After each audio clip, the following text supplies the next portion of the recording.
to Ask the Doulas. I am Alyssa Benacloss, and today I'm super excited to be meeting for the first time and talking with Dominique.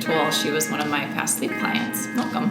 Thank you for the welcome. I'm excited to be here. Yeah, so I want to hear a little bit about what was happening at home and with sleep before you reached out to me.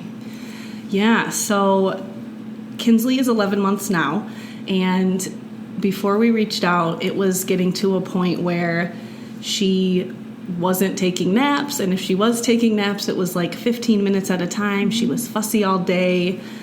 We were having to rock her to sleep for every single nap and bedtime, and that took 20 minutes. So it was like... So you would spend 20 minutes to get a 15-minute nap? Yes. Yes. So it was getting to a point where she didn't seem like she was getting good sleep, and then we were just getting so frustrated. And I know you can't expect a brand new baby to sleep amazing and to sleep through the night all the time, but she was not getting enough sleep. So it was just... And she was 9 months when you reached out? Does that sound about right? I think she was 7 months 7 when months? we reached Okay. out. Yeah. Just because I had read that if you were doing some sleep training to kind of wait until about 6 months, so we decided to reach out around 7 months. Yeah. I have different opinions about when to reach out. We may have waited a little too long. Well, even by 6 months, that's 6 months of forming some really bad sleep habits. Yeah. And so before then, it's really more of like healthy sleep habits. Yeah. You can't really train a 9-week-old baby. They're not ready to sleep through the night. But there are some really healthy things that you can start incorporating during the day and at night to set yourself up for success at 6 months. Yes. So it would have been a lot easier for you if you reached out earlier, but I'm glad you didn't wait until 18 months. Yeah, I'm glad too. And I think, if we have more kids in the future, we probably will incorporate some of the stuff that we learned. Yeah. So were you hesitant to start? Like what kind of fears or I don't know, maybe even misconceptions did you have about sleep training before I worked with you? So I guess the biggest thing was that doing research and reading, I read a lot about crying out and increases cortisol levels in babies, and so when they're stressed out and then they are learning how to cope on their own and they don't they stay elevated. Mm-hmm. So they're not learning how to be comforted, and instead they're just crying themselves to sleep. So I was like, well, I don't want to do that. Like, I don't want to set her up for not wanting to reach out to us for comfort. Mm-hmm. But then it seemed like she was not happy because she was fussy and irritable all the time. She wasn't sleeping. So she's still crying all day? Yeah. So I was like, okay, there's got to be some other ways to do this. It blows my mind that people can still find information about Cry It Out online, because I don't know any sleep consultant letting a baby cry themselves to sleep just doesn't even make sense to me. Yeah. They don't cry themselves to sleep. Yeah. They might fuss themselves to sleep because they're hearing themselves chatter. Yeah. But those elevated cortisol levels from crying for 2 hours, no baby should sit in the crib alone and cry for 2 hours. No. I can't stress that enough. I don't even know who recommends that. And people say, well, so you just let her cry in her crib. Well, no, we don't just let her cry in her crib, but she had no self-soothing methods. Well, she wasn't self-soothing at all. So it was just like she doesn't know how to go to bed unless we rock her. Mm-hmm. So from what you remember, how long... So, okay, well, I'll go back. When you got my plan, was there anything that you were like, ooh, I don't know about this? Or did it make sense? I think it made sense. All the different methods that you had mentioned to us, they all seemed pretty reasonable. The method where you sit in the room and kind of back out. Oh, a gradual withdrawal? Yeah, gradual withdrawal, yeah.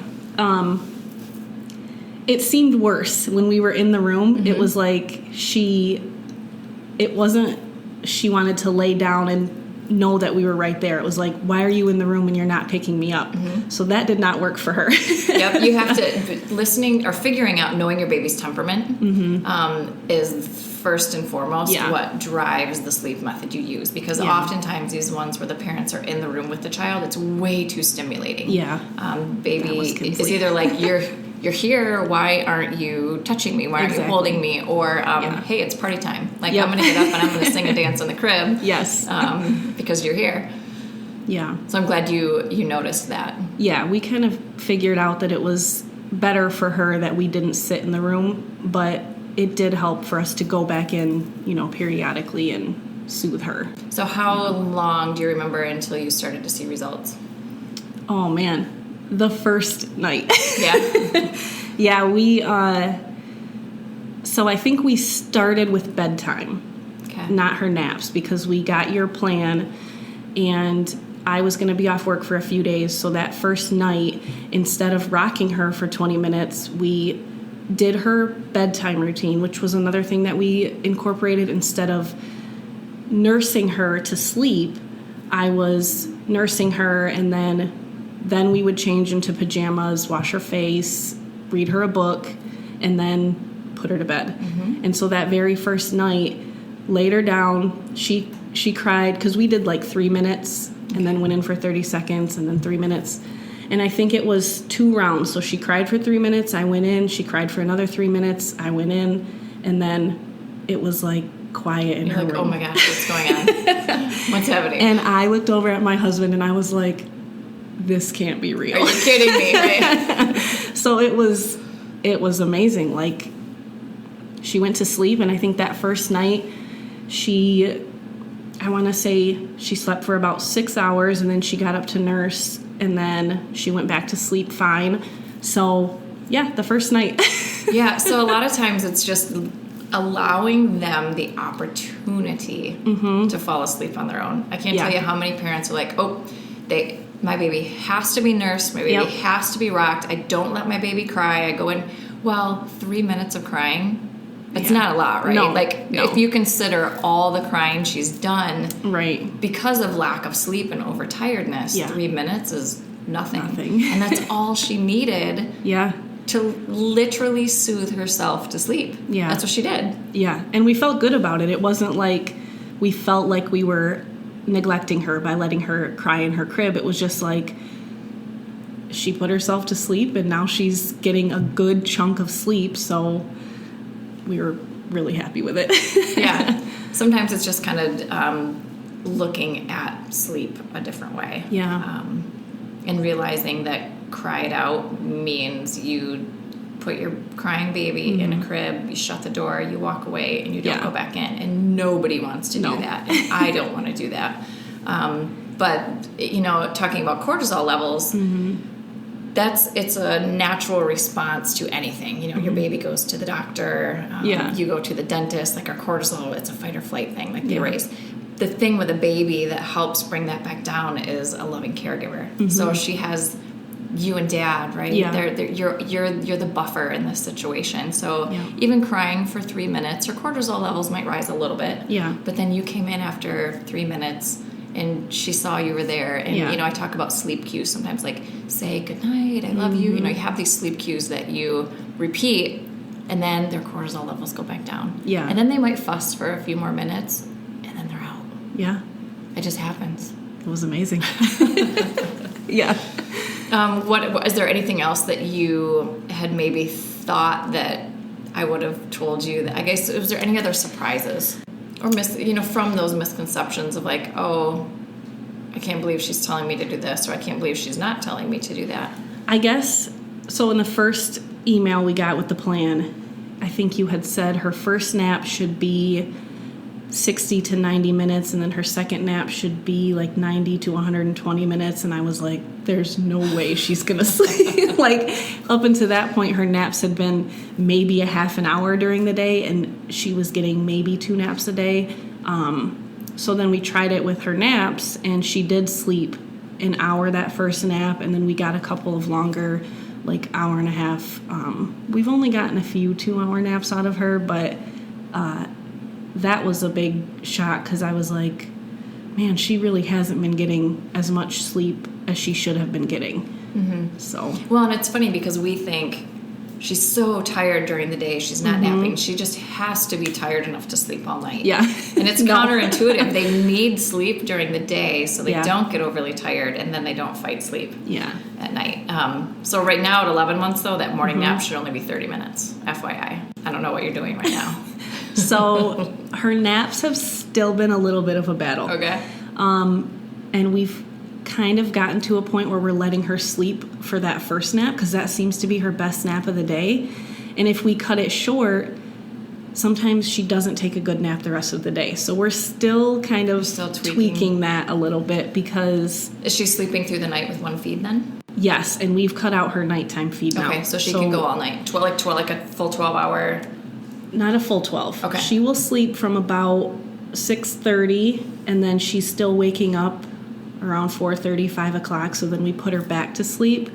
So it's not perfect, but we haven't quite figured out how to make those little switches. So shortening her first nap, lengthening her second nap, and then putting her to bed closer to like 7. Yeah, so having a really long morning nap encourages that early morning wake up. Okay. So I would try for a later bedtime. Okay. 7:30.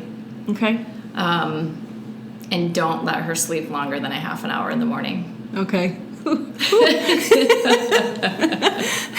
All right. Little added tip there. I trust you. I'll try it. Yeah, we want her to sleep from, not every baby will sleep a full 12 hours. Right. But if she's going to bed at 7:30, I would think no earlier than 6:30 would be, it's 11-ish hours depending on when she falls asleep.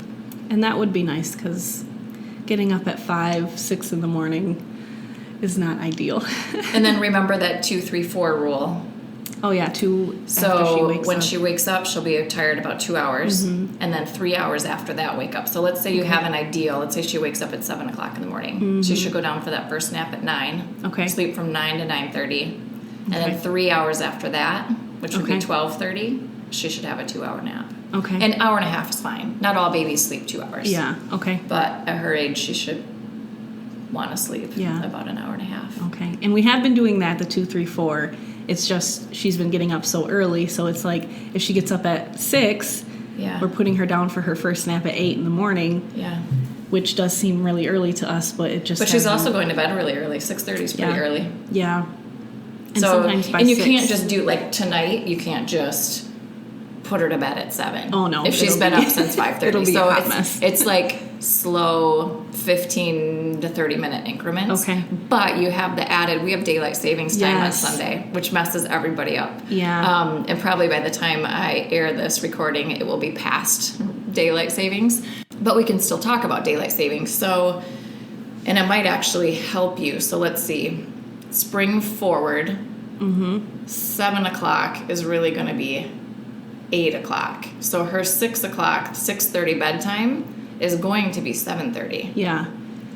So you might not want really to have to push it adjust. too far. Okay. Yeah, I think our situation is a little unique for that. Yeah. Because we need to adjust her bedtime, whereas some people, they want to keep their kid on their 7 o'clock schedule, so they have to adjust backwards. Yeah, you slowly have to, like with my daughter, I've been putting her to bed early. Yeah. Every night, a little bit earlier to get her to that point. But yeah, I would try for a later bedtime. And that morning nap is what's screwing your morning wake up. Yeah. It's just too long. Yep. Unfortunately. I'm like, okay, her morning nap, I got to get stuff done. Well, make it an afternoon errand. Yeah. Because that's the nap she's going to have till she's 2, 3, maybe even 4, that afternoon nap. Yeah. And think about when you go to childcare, naps at 12:30 or 1. All right. Make some adjustments. Anything else? What would you tell people about sleep consults that you maybe think that people need to know that they don't know? I would say it's worth it. And I've had a lot of people say, what did you do for sleep? And then I explained what we did. And I said, but we needed some help. Like, it was just getting too frustrating. And I would just say, it's not cry it out like you think it is. Just shutting the door and letting them cry, because I do think that's a big misconception. So I would just say look into a sleep consultant, or just don't take everything you read on the internet and well, that's and there's apply it. so much information. Yeah. But again, adjusting it to your specific family and your specific child. Right. Because like I could have just given you, hey, my method is gradual withdrawal, and there you go. And then you're doing this with your child, and she's like, this is not working. Gonna work. Yeah, it's way too stimulating for her. So you can't just give. There's not a end all like just one fixed method for every family. So that's the hard part. You could read 100 books. Yeah. But you need to have the ability to discern which method works for your family. And then have somebody there like coaching you and holding your hand. And the big part of what I do is holding you accountable. Mm-hmm. Did you do this? How's it going? Yes. Let me say, so that nap. Like even now, like, we're not working together anymore, but I can't help myself. I have to tell you that nap is too long in the morning. Yes. I figured you might say that. You're like, don't ask. Don't ask. But no, it was definitely worth it. And it was nice that you kind of explained the different methods and we could figure out which one would work best. So sometimes I know that there's one that's going to work, and that's the one I suggest. Sometimes I'm like, okay, based on your personality and your parenting style, I'm going to give you a few options. Like, here's what I would recommend. But I want the parents to feel comfortable moving forward. And oftentimes, I still know which one I would recommend. And like you need to go through and say, oh, well, gradual withdrawal seems really, more my parenting style, and I understand that it's going to be a slower process, and you're like, nope, didn't work. So let's move on to this one. Let's try that. Nope, didn't work. But oftentimes what happens is a parent tries that one, it fails, and they give up. Yeah. And they're done. They think sleep training didn't work. It's junk. And so I get it. I get why parents feel frustrated. Yeah. And how's she doing now? She's doing really good.